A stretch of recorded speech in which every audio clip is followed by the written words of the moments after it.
Hello and welcome. I have added lighting to various vehicles over the years, but inspired by some presentations at our West of Scotland meetings, I decided to get a bit more adventurous. The challenge that I set myself was to fit lighting and sound to a fire appliance, with the sound coming from the appliance itself. I have also added a remote control to another project, and in the future aim to be able to add the same to this project. Identifying a suitable vehicle was a little challenging, and my original intended vehicle was not suitable as there was insufficient space to accommodate all the components and wires. However, I have set this model aside for future consideration. I ended up choosing a vehicle with a lot of space to conceal the components and wiring. At one point I thought to myself, maybe I should also go for movement as well as the sound and lighting, but with space decreasing as more components were added, I decided to stick with the lighting and sound. I searched online for photos of Scania fire appliances to identify the location for lighting. Having suitable tools and an abundance of patience were essential for the project. Installing lighting in some previous vehicles has meant drilling out rivets, then gluing the body and chassis back together. Some vehicles, like the one used, had screws holding the main parts of the vehicle together. Carefully taking the vehicle apart and placing the screws and the various pieces in containers minimized losing anything in the process. On this occasion, I undertook the work on a large cutting mat, but I have on some occasions used a tray to contain everything. With the body upturned, it looks as if there is plenty of room to conceal the components and wiring. You will see how this looks as we progress. When I laid out the various pieces of the vehicle, it was clearer to consider where wires, LEDs, reed switch, resistors and speaker could be positioned and secured. In addition to drilling numerous holes to accommodate LEDs, I had to cut away part of the seating insert to provide extra space for wiring. I also drilled a few holes in the roof of the cab to facilitate the sound being emitted from the cab rather than being muffled by being fully enclosed in the cab. Drilling the holes required patience, a sharp drill bit and a high-speed drill. Good lighting and a means of magnification were also crucial.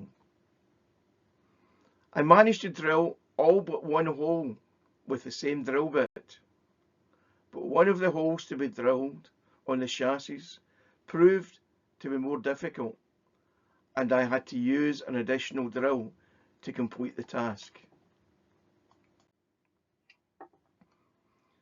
At one point, when I saw the sound module without any connections, I thought that it might be possible to enclose the unit within the vehicle as opposed to relocating this externally. Unfortunately, the space would not accommodate the module when mounted on stripboard with the other connections and components. Taking account of headlights, brake lights, hazard lights and blue lights, there are a total of 22 nano LEDs in the vehicle. I chose self-flashing blue and orange nano LEDs to reduce space or the need for an external flashing module. I wanted hazard lights to operate if the fire appliance was stationary, and for these to be controlled, I used a magnetic reed switch, allowing the independent control required.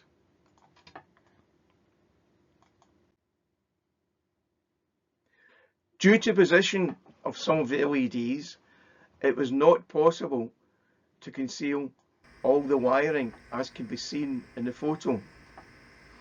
Each LED was tested before and after installation. For those of you who have used nano LEDs, you will be aware of how fragile these are and how easily the wire can be damaged.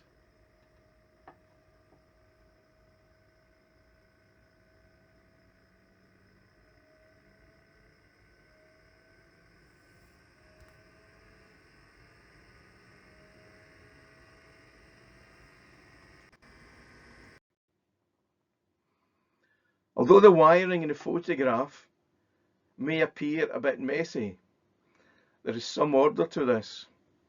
LEDs, such as headlights and brake lights, were wired together, as were groupings of the blue LEDs and orange LEDs. If I had powered the LEDs from a 3-volt supply, I would not have required the addition of a resistor for each LED. I wanted to be able to operate the LEDs at a higher voltage, and as such it was necessary to attach a 1K resistor to each LED.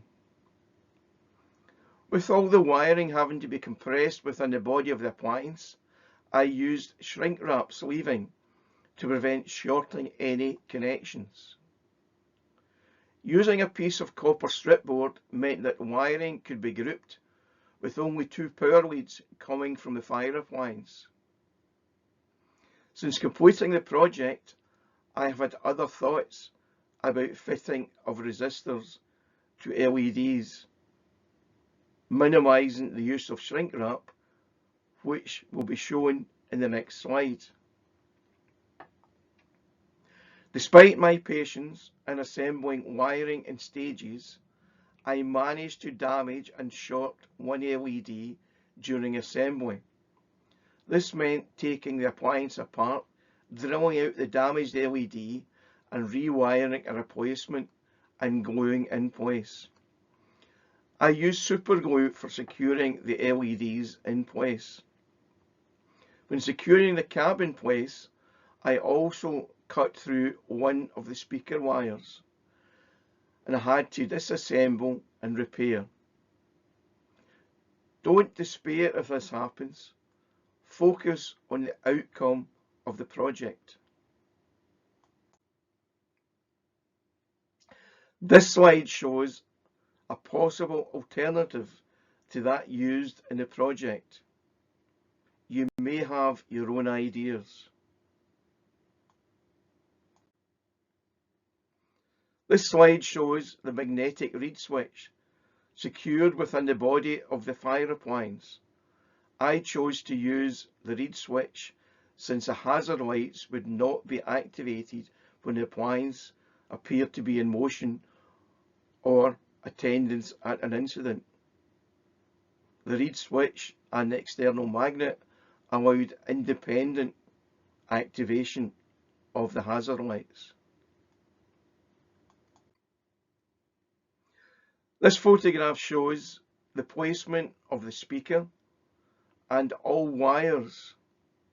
In addition to cutting away part of the rear of the moulded seat insert, it was also necessary to cut away some of the metal at the rear of the cab to facilitate wiring. A speaker was mounted on a few pieces cut from a wooden stirrer, as I found mounting the speaker with a gap to be more effective with the quality of sound. Another use for those stirrers collected when having a cuppa.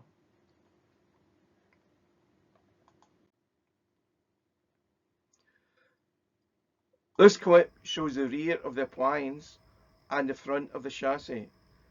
The reed switch is activated by the movement of the magnet attached to a wooden stirrer.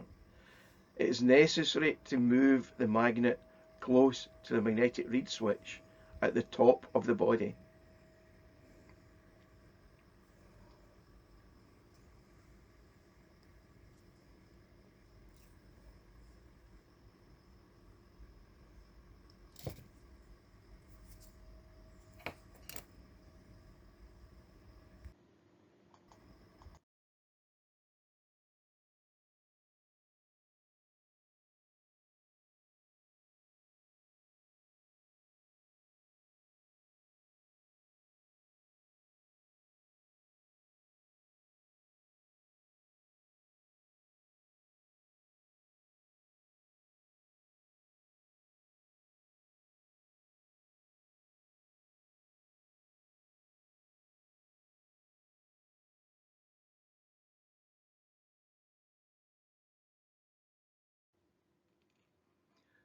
The photograph shows the fire appliance fully wired with all LEDs and the speaker.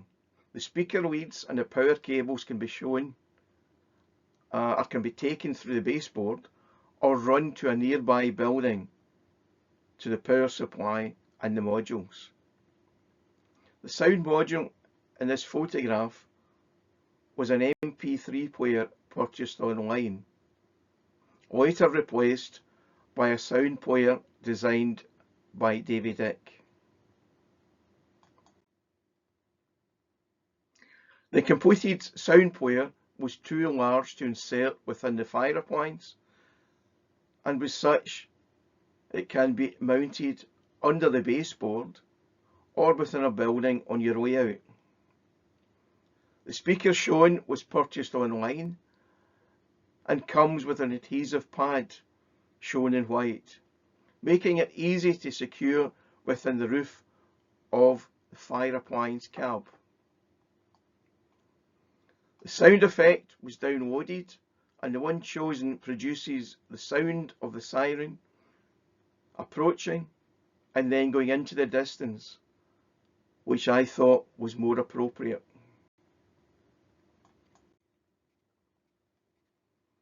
This clip shows the completed fire appliance with LEDs in operation. If you look at the hazard lights coming on and off, as the magnet is moved closer to the magnetic reed switch, the sound module and power supply is to the side of the image.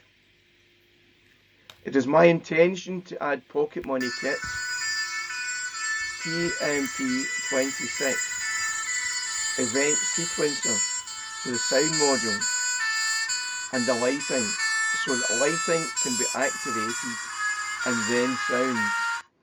In addition, I plan to add an IR remote control unit to enable the lighting and sound to be activated remotely at a distance. Assembly has been a challenge, and although not perfect, I am pleased by the outcome. Perhaps in the future, I will also be able to animate the ladder in this or an additional build. Be inspired by what others have achieved.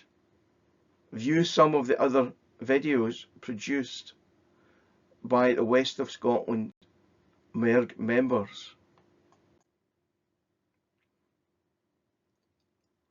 I hope that this presentation will be useful and help sow the seeds for your own project. Thank you for listening.